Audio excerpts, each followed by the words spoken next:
शिक्षा नेशन, कैसे आप सब? आई होप आप सब अच्छे होंगे, अच्छे से पढ़ाई कर रहे होंगे। This side Monika, your physics educator. And बेटा, आज इस वीडियो में हम पढ़ने वाले हैं law of conservation of linear momentum. अब ये क्या होता है मैम? कंजर्वेशन क्या होता है पता है आपको बहुत अच्छे से कि जैसे हम एनर्जी के बारे में बात करते हैं कि एनर्जी हमारी कंजर्व्ड है, मींस ना तो हम एनर्जी को क्रिएट कर सकते हैं ना हम डिस्ट्रॉय कर सकते हैं, एक फॉर्म से दूसरे फॉर्म में कन्वर्ट कर सकते हैं।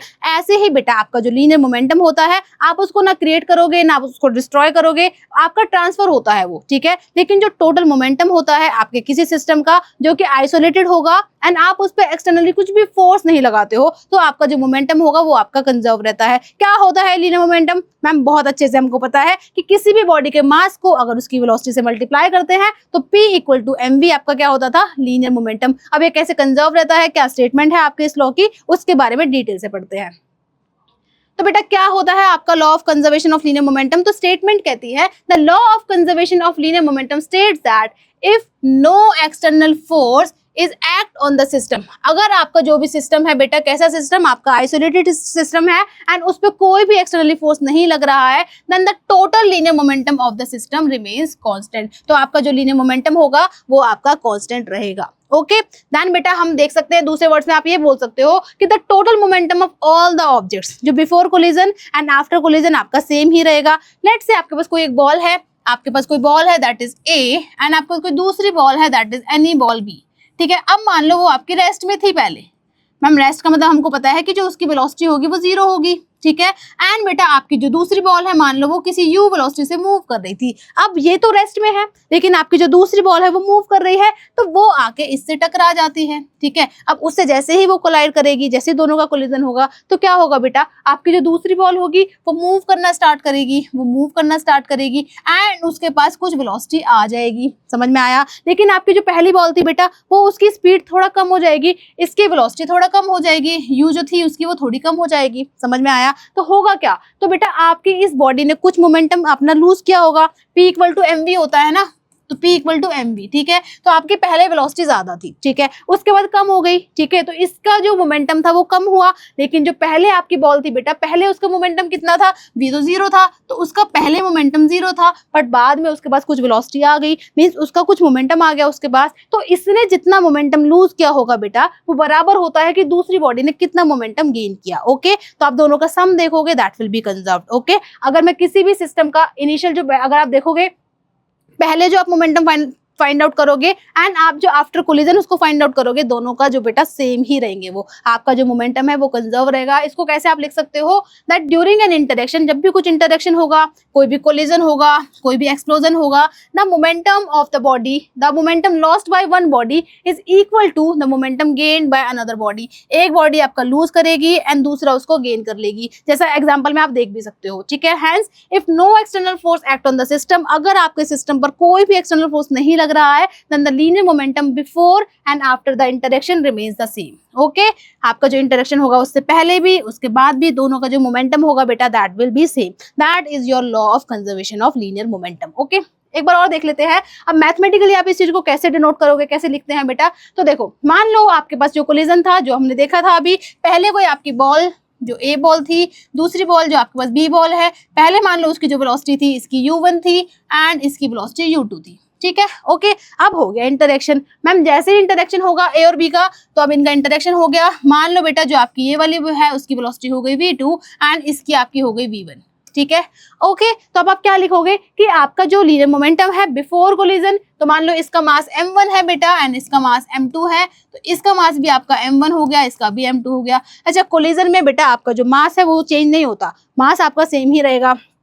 अब आप बोलोगे मैम मोमेंटम तो हम फाइंड कर सकते हैं, तो बेटा अगर मैं आपको बोलती हूँ आपका मोमेंटम कितना है, तो बिफोर कोलिजन आपका कितना होगा? आप बोलोगे मैम बिफोर कोलिजन होगा, पहले इसका निकालते हैं दैट इज m1 u1, इसको आप ऐड कर दोगे दूसरे के साथ दैट इज m2 u2, तो दोनों का मोमेंटम जब बेटा आप बिफोर कोलिजन देख रहे हो तो वो इतना था। एंड आपका जो आफ्टर कोलिजन कितना हो जाएगा? आप बोलोगे मैम वेलोसिटी चेंज हो गई, मास तो सेम ही है, तो यहाँ पे आपका जो मोमेंटम होगा आफ्टर कोलिजन वो कितना हो जाएगा? What is the momentum after collision? आप बोलोगे मैम वापस से दोनों का ऐड कर देंगे, इसका मास m1 है, इसका मास v1 है, प्लस इसका मास m2 है एंड इसका मास v2 है। अब आपका law of conservation of linear momentum क्या बोल रहा है कि जो बिफोर कोलिजन था, मींस आपका जो m1 u1 plus m2 u2 था बेटा, वो आपका बराबर होगा after collision, that is m1 v1 plus m2 v2। समझ में आया? तो इसको मैथमेटिकली आप ऐसे रिप्रेजेंट करोगे। m1 m2 क्या है? आपके मासेज है किन्हीं भी दो ऑब्जेक्ट्स के, यहाँ पे हमने बॉल्स को लिया है। देन बेटा आपके पास जो इनिशियल वेलोसिटीज है they are u1 and u2, final क्या है they are v1 and v2। Okay, तो आपने देखा बेटा that's how you can represent it mathematically. अब एक और बात वापस से मैं रिवाइज करा देती हूँ बेटा, ये सब होगा कब? पहली कंडीशन क्या कहती है कि the system must be isolated, आपका जो सिस्टम है वो एकदम अलग थलग रहना चाहिए। ओके, एंड सेकंड थिंग बेटा, the force, the external force should act on the system. आपके पास एक्सटर्नल फोर्स नहीं कुछ भी एक्ट करना चाहिए, ठीक है? इंटरनल की बात नहीं कर रहे हैं, लेकिन एक्सटर्नली कुछ भी फोर्स नहीं आप अप्लाई करोगे। Okay, that is your conditions for your linear momentum conservation. अब हम कुछ एग्जांपल्स देखते हैं। आपने बेटा कभी गन चलाई तो नहीं है, बट गन को चलाते हुए तो देखा है। क्या होता है मैम, जैसे कोई गन चलाता है तो बुलेट तो चले जाती है आगे, ठीक है, लेकिन आपको हाथ में एक झटका लगता है, सुना होगा। ऐसा क्यों होता है बेटा? देखो, अब आपकी जो बुलेट है, ठीक है, आपके पास गन है। ओके, आपकी जो गन आपके पास है, पहले तो वो रेस्ट पे थी एंड बुलेट गन के अंदर है, वो भी रेस्ट पे थी। तो पहले तो उनके पास कुछ भी मोमेंटम था नहीं। अगर आप पहले आप मोमेंटम देखोगे दैट इज जीरो, कहना कि इसके पास भी नहीं है गन के पास, बुलेट के पास भी नहीं है, दोनों रेस्ट पे है। रेस्ट पे होंगे तो वेलोसिटी कितनी है? जीरो हो जाएगी। ठीक है मैम, अब क्या हुआ बेटा, आपने बुलेट को फायर किया। अब जब बुलेट को फायर करते हो तो बुलेट के पास आ गई कुछ वेलोसिटी, समझ में आए? तो मैंने बोला कि पहले आपका मोमेंटम कितना था? P आपका होता है mv, ठीक है। तो आपका मान लो इसका मास कैपिटल m है, बुलेट का मास स्मॉल m है, तो दोनों की वेलोसिटी अगर जीरो थी तो आप बोलोगे कि m1 v1 भी जीरो था, m2 v2 भी जीरो था। तो आपका बेटा बिफोर कोलिजन आपका जो मोमेंटम था वो जीरो था। अब आपको ये पता है कि मैम जो बिफोर कोलिजन होगा वही आफ्टर कोलिजन होना चाहिए। तो आपकी बुलेट तो गई, तो बुलेट के पास कुछ वेलोसिटी आ गई, तो बुलेट के पास तो आ गया बेटा mv, क्या? मोमेंटम, ठीक है। अब आप बोल रहे हो मैम ये जीरो होना चाहिए, तो आप बोलोगे मैम आपकी जो गन है उसके पास भी मोमेंटम जाना चाहिए, कितना? सेम ही तो जाता है, तो इसके पास भी सेम ही जाएगा बेटा, लेकिन आपकी वेलोसिटी की जो डायरेक्शन होगी वो आपकी अपोजिट होती है। तो बेटा जितना उसने अपना गेन किया इतना उसने लूज किया, वो दोनों आपका बैलेंस रहना चाहिए। तो before collision and after collision आपका जो बेटा कंजर्वेशन होगा वो रहना चाहिए। तो आप क्या बोलोगे मैम, जैसे बुलेट जाती है तो उसको बैलेंस करने के लिए आपकी वेलोसिटी जो सेम ही वेलोसिटी है वो आपके अपोजिट डायरेक्शन में है। अच्छा, मास ज्यादा होता है तो हमको कम फील होती है वो, तो बेटा वो आपको पीछे की तरफ झटका देती है। ये क्या है? Law of conservation of linear momentum. फिर आपने देखा होगा कि आपका जो रॉकेट होता है बेटा, रॉकेट को लॉन्च करते हैं वो आपका जाता है अपवर्ड। कैसे जा रहा है? क्योंकि आपके पास बेटा जो गैसेस हैं वो एक्सपेल्ड हो रही हैं, गैसेस बाहर आ रही हैं। तो गैस जैसे आपके पास बहुत सारी हीट बाहर आ रही है, ठीक है, तो वो क्या करते हैं बेटा, उसका जो मोमेंटम होगा उसको बैलेंस करने के लिए रॉकेट आपका कहाँ जाएगा? अपवर्ड डायरेक्शन में। ऐसे बॉल्स का हम लोग देख चुके हैं, कोई दो बॉल्स है हमारे पास, जब वो कोलाइड करती हैं बेटा उसके बाद उनका कोलिजन होता है, उनकी वेलोसिटीज एक्सचेंज होती है, लेकिन जो उसका मोमेंटम है दैट इज कंजर्व्ड। तो पहला एग्जांपल आप देख सकते हो, that is recoil of a gun. क्या होता है? क्वेश्चन इस पे बहुत आते हैं बेटा, न्यूमेरिकल्स भी बहुत सारे आते हैं इस पे। तो रिकॉइल ऑफ गन क्या है बेटा? When a bullet is fired forward, जब आप किसी भी बुलेट को आप फायर करते हो फॉरवर्ड डायरेक्शन में, सो द गन रिकॉइल्स बैकवर्ड। आपकी जो गन है बेटा, जो पीछे की तरफ झटका लगता है ना, उसको हम रिकॉइल बोलते हैं। तो आपकी गन रिकॉइल करती है बैकवर्ड डायरेक्शन में with equal and opposite momentum. आपका मोमेंटम कितना है? इसका mv है, इसका भी उतना ही है, बट बेटा माइनस डायरेक्शन क्या बता रही है कि अपोजिट डायरेक्शन में है। तो it is with equal and opposite momentum, keeping the total momentum of the gun bullet system constant. Okay, आपके जो सिस्टम का टोटल मोमेंटम कितना होगा? That will be constant. Okay, now इस केस में कितना है मैम? जीरो, क्योंकि इनिशियली आपकी दोनों रेस्ट पे थी। अब हम देखते हैं rocket. So the rocket propulsion, उसमें क्या होता है? The rocket moves upward as hot gases are expelled downwards, है ना। आपका जो रॉकेट है वो अपवर्ड मूव करता है क्योंकि आपकी हॉट गैसेस डाउनवर्ड आ रही है, एक्सपेल्ड हो रही हैं। So at a high speed the backward momentum जो है गैसेस का is balanced by the forward momentum of the rocket. तो जितना मोमेंटम इनका होगा बेटा, यहाँ पे जितना मोमेंटम होगा उतना ही मोमेंटम, मान लो यहाँ पे P है तो यहाँ पे भी बेटा उतना ही मोमेंटम होगा, बस उसकी डायरेक्शन क्या हो जाएगी? अपोजिट। दोनों बैलेंस चलेंगे, कंजर्वेशन रहेगा आपका लीनियर मोमेंटम का। थर्ड आप देख सकते हो, collision of two billiard balls. आपके पास दो बिलियर्ड बॉल्स हैं। सो व्हेन आप moving billiard ball strike a stationary ball, आपकी पहली बॉल रेस्ट पे है, ये मूव करके आ रही है, तो क्या होगा? इट ट्रांसफर पार्ट ऑफ और ऑल द मोमेंटम, या तो हो सकता है कि उससे टकरा के खुद ही रुक जाए, सारा मोमेंटम उसको दे दे, या फिर हो सकता है खुद भी मूव करे और उसको भी मूव करा दे, तो आपका मोमेंटम ट्रांसफर होता है, लेकिन जो total momentum of the balls remains constant. आपका जो टोटल मोमेंटम है बेटा that will B conserved. Okay, I hope आपको समझ में आया होगा कि लीनियर मोमेंटम क्या होता है, कैसे कंजर्व रहता है। अब बेटा इसके एग्जांपल्स के साथ आपके पास मैथमेटिकल एक्सप्रेशन भी आता है, पेपर में पूछ सकते हैं कि अच्छा बताओ कैसे आप इसको डिफाइन करोगे। तो होता क्या है, अब आपको हम करके दिखाएंगे मैथमेटिकल एक्सप्रेशन में, हम भी कर लेंगे, तो साथ साथ कर लो, ज्यादा अच्छा रहेगा। ठीक है बेटा, नोटबुक निकालो, साथ साथ करके देखो, फटाफट हो जाएगा। तो आपके पास मान लो कोई भी बॉल है, that is ball A. Okay, मान लो बॉल ए का बेटा mass is m1 and it is moving with same velocity, जो हमने थोड़ी देर पहले कंसीडर किया था, दैट इज u1। एज आपको दूसरी बॉल है बेटा, that is another ball and the mass is m2 then its velocity is u2। हम बोल रहे हैं कि दोनों मूव कर रही है ऑलरेडी, ठीक है, कुछ तो उनके पास वेलोसिटी है। अब देखो, अब उनका होता है कोलिजन, अब ये टकराए बेटा आपस में। अब क्या हो सकता है मैम, ऐसा भी हो सकता है कि टकरा के सेम ही डायरेक्शन में चले, ये भी हो सकता है कि इतना तेज टकराए कि दोनों की डायरेक्शन अपोजिट हो जाए, ये भी हो सकता है कि एक रुक जाए दूसरी मूव करे। तो बेसिकली क्या है बेटा, यहाँ पर उनका हो रहा है कोलिजन, ये आपका कोलिजन हो रहा है। एंड आप ऐसे मान लो कि कोलिजन के बाद मान लो दोनों बॉल्स आपकी जाती हैं एक ही डायरेक्शन में, लेकिन इसकी वेलोसिटी हो गई v1 एंड इसकी वेलोसिटी हो गई आपके पास कितनी, v2। ठीक है, वेलोसिटीज आपकी चेंज हो गई, लेकिन मासेस क्या रहेंगे बेटा, the masses will be same. ठीक है, इतना समझ में आया। अब एक बात बताइए, मैंने क्या बोला बेटा, आपको क्या प्रूफ करना है कि law of conservation of momentum. तो मोमेंटम क्या है बेटा, आप बोलोगे कि जो m1u1 plus m2u2 is equal to m1v1 plus m2v2। ये आपको प्रूव करना है कि ये आपको बताओ बेटा, आपका जो इनिशियल मोमेंटम होगा एंड जो आपका फाइनल मोमेंटम होगा आफ्टर कोलिजन, दोनों क्या है आपके इक्वल हैं। अब आप क्या करोगे, आप करोगे बेटा, यहाँ पे देखो, जैसे ही आपके पास बॉल्स ने टकराया उनका मोमेंटम तो हो गया चेंज, और क्या हुआ उसके साथ में मैम, कुछ तो फोर्स लगाया होगा।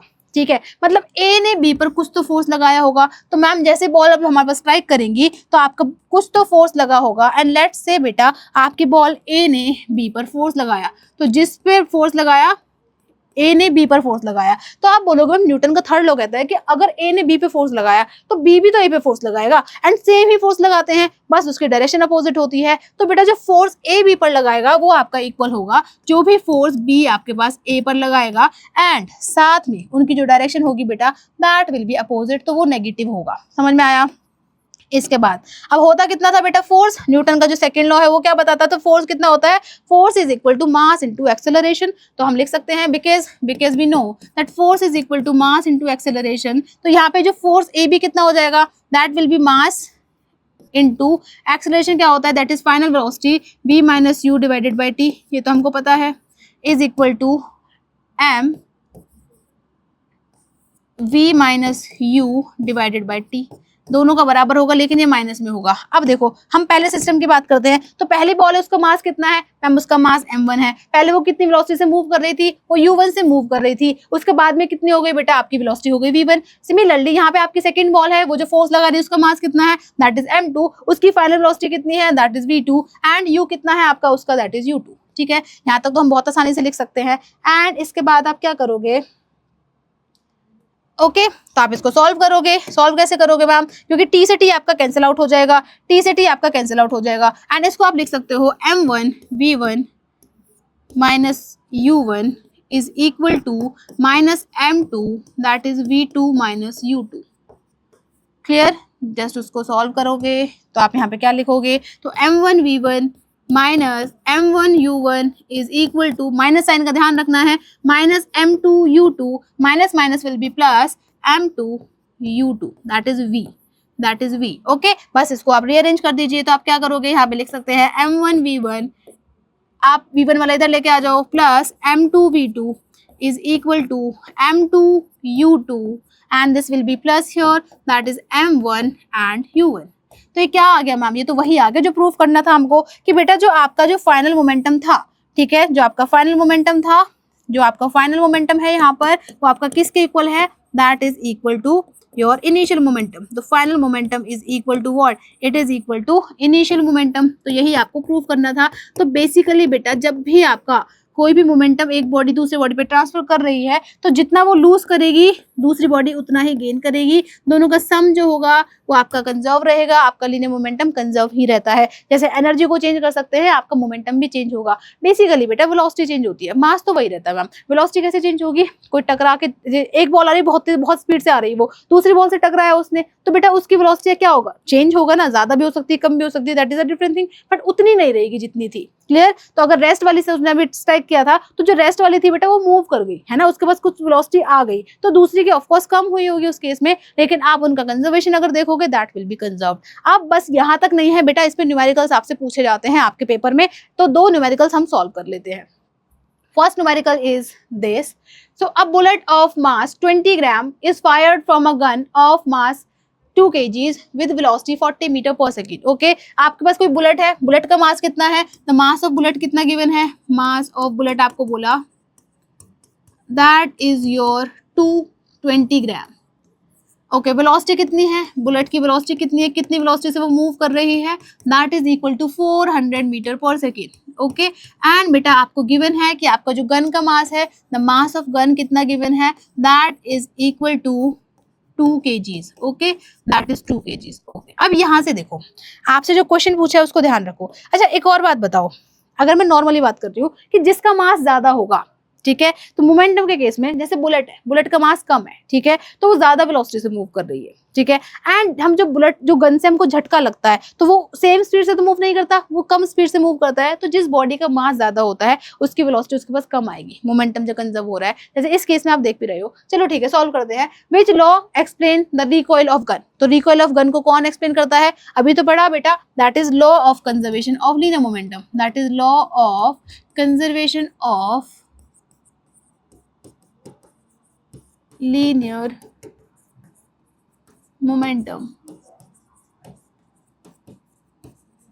Second, calculate momentum of bullet, आपके बुलेट का मोमेंटम कितना होगा, तो हम देखते हैं बेटा सेकेंड आप कैसे सॉल्व करोगे कि बुलेट का मोमेंटम कितना होगा, that is momentum of bullet is equal to mass of bullet into velocity of bullet. कितना है बेटा, मास कितना है आपका बुलेट का, आपको गिवन है दैट इज 20 ग्राम। अब आपको पता है जो एसआई यूनिट है, हम मास को लेते हैं केजीज में, तो आप इसको केजीज में कन्वर्ट करोगे, जस्ट इसको 1000 से आप डिवाइड कर दोगे, इनटू आपकी वेलोसिटी कितनी है, दैट इज 400, आपको गिवन है that is 400 metre per second, just आप इनको कैंसिल आउट कर सकते हो, that is what, that is 8 kilogram meter per second, that is what, that is the momentum of your bullet. Clear, that is momentum of the bullet. Second thing, what, find the velocity of recoil of gun, आपकी जो gun है वो recoil होगी, है ना, झटका जो लग रहा है आपको वो कितनी वेलोसिटी से लगेगा, बताओ जरा। तो आप बोलोगे मैम इसको हम इजीली सॉल्व कर सकते हैं, कैसे, आप लीनियर मोमेंटम के कंजर्वेशन का ही यूज करोगे, क्योंकि आपको पता है कि जो m1v1 होगा is equal to m2v2। Clear, तो आपके मास कितना है बेटा, बुलेट का मास कितना है, दैट इज 20/1000, 20/1000 हमने किलोग्राम में कन्वर्ट कर लिया। v1 कितना है आपको गिवन है, दैट इज 400, एंड सेकंड मास कितना है बेटा आपका, that is 2 kgs into v2 आपको फाइंड आउट करना है, ठीक है। अच्छा, इसको ऐसे डायरेक्ट नहीं लिखोगे आप, इसको इनिशियल और फाइनल की फॉर्म में ही लिखो। Law of conservation of linear momentum क्या कहता है, that m1u1 plus m2u2 is equal to m1v1 plus m2v2। Simple, आपको ये पता है कि मैम पहले दोनों की वेलोसिटी 0 है, ठीक है, आपकी जो वेलोसिटी है आपकी बुलेट की, गन की, दोनों 0 है इनिशियली, तो आपका u भी 0 होगा, तो m1 आपका u है 0 प्लस m2 आपका u कितना है, that is again 0 is equal to m1 v1 कितना है आपको गिवन है, दैट इज, अच्छा m1 कितना है वो आप लिख सकते हो, दैट इज 20/1000, यहाँ भी लिख सकते हो बेटा, बट ये 0 ही हो जाएगा तो कोई फायदा है नहीं, तो 20/1000 इंटू v1 आपको गिवन है दैट इज 400 प्लस m2 कितना है, m2 आपको गिवन है मास कितना है, that is 2 kgs, and v2 आपको फाइंड आउट करना है, तो आप बोलोगे that is 0 is equal to 123 it is 8 plus 2v2, तो आप इसको राइट साइड लेके आओगे, that will be 2v2 is equal to -8, तो यहाँ से जो आपका v2 आ जाएगा बेटा, that will B -4 metre per second. अच्छा, माइनस में क्यों आया ये, मैम हमको ऑलरेडी पता था कि वो माइनस में आएगा, क्योंकि आपको जो झटका है बेटा वो अपोजिट डायरेक्शन में लगता है जिस डायरेक्शन में आपकी बुलेट फायर होती है। क्लियर, तो कितना आ गया, that is -4 metre per second. Third आपको बोल रहा है the total momentum before firing आपका टोटल मोमेंटम कितना था, यही तो था, दैट इज व्हाट 0, तो आप डायरेक्ट लिख सकते हो इट विल बी 0, क्योंकि दोनों की वेलोसिटी 0 थी, तो बेटा आपका जो इनिशियल मोमेंटम था यही तो है, that is equal to 0। Next बेटा, इज मोमेंटम कंजर्व्ड, बताओ जरा मोमेंटम कंजर्व्ड है या नहीं। मैम एक बार चेक कर लेते हैं कि हमारा m1u1 प्लस m2u2 हमारा इक्वल होना चाहिए m1v1 प्लस m2v2 के। तो हमने ये देखा मैम, ये तो दोनों हमारे पास हो जाएंगे जीरो, तो zero is equal to m1 v1 कितना है, m1 v1 को आपने यहाँ पे ऑलरेडी सॉल्व किया, that is 8। Okay, so 8 plus 2v2, अब v2 कितना है बेटा आपका, v2 कितना है आपका मैम, v2 हमारा है दैट इज -4, जरा मल्टीप्लाई करो तो आपका कितना आ जाएगा, 8 माइनस 8 कितना हो जाएगा बेटा, 0। तो इनिशियल भी 0 था, फाइनल भी 0 है, तो आप लिखोगे यस इट इज कंजर्व्ड। आप उसको सॉल्व करके शो भी कर सकते हो। तो पेपर में आपको लीनियर मोमेंटम से ऐसे क्वेश्चन पूछते हैं। क्लियर, एक और करते हैं, साथ के साथ सॉल्व करो। ओके, आपको बोल रहा है ए कार ऑफ मास 1000 kg, आपकी जो कार है, कार का मास कितना है, तो मास ऑफ कार आपको गिवन है, mass of car is what, that is 1000 kgs। Clear, and is moving at 20 meter per second, आपको वेलोसिटी भी गिवन है, वेलोसिटी ऑफ कार कितनी गिवन है, velocity of car is also your 20 meter per second.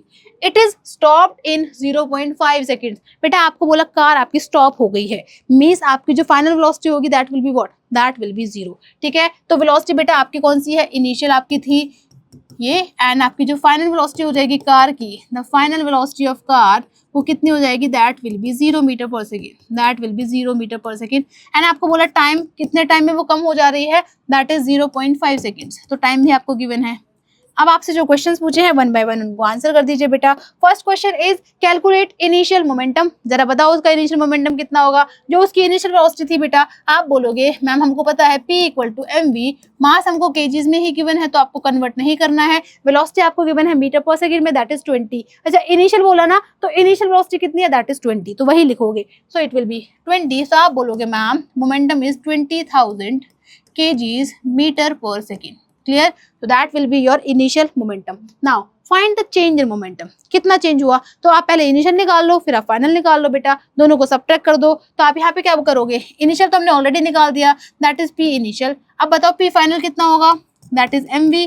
Ma'am v कितना है, आपकी जो final velocity है वो तो 0 है, तो आपका मोमेंटम कितना चेंज हो गया, दैट P फाइनल हो गया 0। तो चेंज इन मोमेंटम आप कैसे सॉल्व करोगे, क्योंकि चेंज इन मोमेंटम होता है that is equal to P final, हम लिख सकते हैं change in momentum is equal to P final minus P initial. अच्छा P फाइनल कितना है बेटा, दैट इज 0, मैम 0 है। अच्छा यहाँ पे यूनिट भी लिखनी है बेटा, यूनिट आपको सबके साथ लिखनी है, चाहे 0 आंसर आता है कुछ भी आता है। P इनिशियल कितना था, -20,000, तो आप बोलोगे मैम इसका आंसर होगा -20,000 kilogram meter per second, that is the change in momentum. कैसा है बेटा, नेगेटिव है ना, क्योंकि आपकी फाइनल वेलोसिटी 0 हो गई थी। नाउ कैलकुलेट रिटार्डिंग फोर्स, आपको बताओ कितना रिटार्डिंग फोर्स होगा। मैम फोर्स कितना होता है, फोर्स आपको पता है न्यूटन के थर्ड लॉ को फॉलो कर रहा है ये, है ना, कि आपका अपोजिट और इक्वल अपोजिट दोनों डायरेक्शन में होगा। बट फोर्स को आपको कौन बताता है, आपका सेकंड लॉ क्या कहता है, force equal to mass into acceleration. तो बताओ बेटा आपका रिटार्डिंग फोर्स कितना है। ठीक है, तो आप बोलोगे एक्सेलरेशन कितना होगा, that is v minus u divided by t। ठीक है, तो आप इसको सॉल्व करिए। m मास आपको गिवन है 1000, मास आपको गिवन है 1000, एंड v कितना है आपका final, that is 0, minus u कितना है आपका, दैट इज 20, एंड टाइम आपको गिवन है दैट इज 0.5 सेकंड। टाइम कितना गिवन है, दैट इज 0.5 सेकंड्स। तो आपको बेटा कुछ भी चेंज नहीं करना, ये सेकंड में है, ये केजीज में है, ये आपका मीटर पर सेकंड में, जस्ट सॉल्व इट। तो आप बोलोगे 1000 इंटू -20 बाय 0.5, तो आप इसको सॉल्व कर लीजिए, दैट विल बी, इसको 0 को हम एक बार ऊपर यहाँ लिख सकते हैं, 5 इंटू 4 टाइम्स, तो आप क्या बोलोगे, दैट विल बी -40,000।